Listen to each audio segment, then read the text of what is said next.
ఓం నమో వెంకటేశాయ.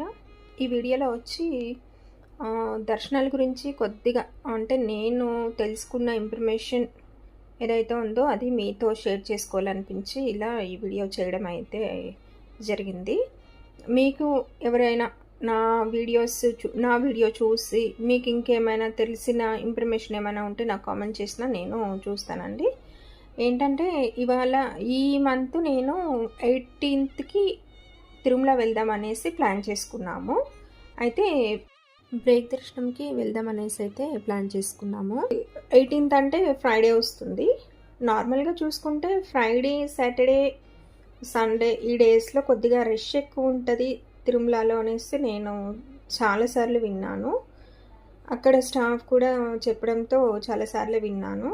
So అందుకనేసి నాకు ఏంటనే డౌట్ వచ్చిందంటే ఫ్రైడే కదా, ఓకే మనకు దర్శనము ఎమ్మెల్యే లెటర్స్ పైన కానీ, ఎంపీ లెటర్స్ పైన కానీ ఇలా ఏ లెటర్స్ పైన వెళ్ళినా కూడా ఎక్కువ పబ్లిక్ ఎక్కువ రష్ ఉన్నప్పుడు మనకు మ్యాక్సిమం అది యాక్సెప్ట్ చెయ్యరు ఒక్కొక్కసారి.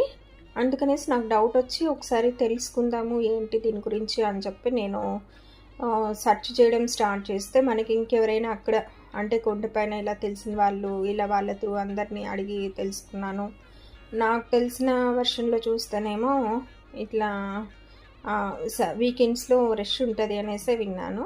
ఇంకా లాస్ట్కు ఎందుకో ఇలానే సెర్చ్ చేస్తూ ఉంటే కస్టమర్ సర్వీస్కి ఒకసారి అలా ఉంటుంది అనేసి కూడా నాకు తెలియదండి.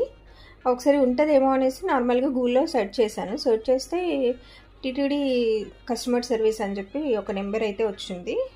దానికి నేను కాల్ చేసి అడిగితే వాళ్ళు ఏం చెప్పారంటే ఈ మంత్ 15th నుండి ఈ విఐపి దర్శనాలు ఏవైతే ఉన్నాయో అంటే ఎమ్మెల్యే లెటర్స్ కానీ, ఎంపీ లెటర్స్ కానీ, ఇంకా వేరే ఏ లెటర్స్ అయినా కానీ ఇలా లెటర్స్ పైన వెళ్ళే దర్శనాలు అయితే మాత్రం స్టాప్ చేస్తున్నాము అని చెప్పేసి వాళ్ళు చెప్పారు. అంటే ఈ మంత్ 15th నుండి జూన్ 30 వరకు స్టాప్ చేస్తున్నారంట. అంటే ఈ లెటర్స్ అన్నీ ఏవి కూడా యాక్సెప్ట్ అయ్యారు.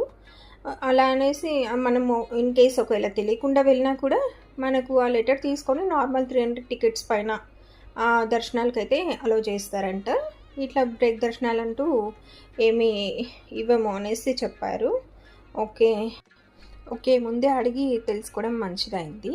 ఇంకేమైనా మీకు ఏమైనా ఇన్ఫర్మేషన్ అంటే దర్శనాల గురించి కానీ ఇంకేమైనా ఇన్ఫర్మేషన్ కావాలి అనుకుంటే మాత్రం నేను స్క్రీన్ పైన నెంబర్ ఇస్తాను. ఆ నెంబర్కి మీరు కాంటాక్ట్ అయ్యారంటే కనుక మీకు ఫుల్ డీటెయిల్స్ అనేది వాళ్ళు చెప్తారండి.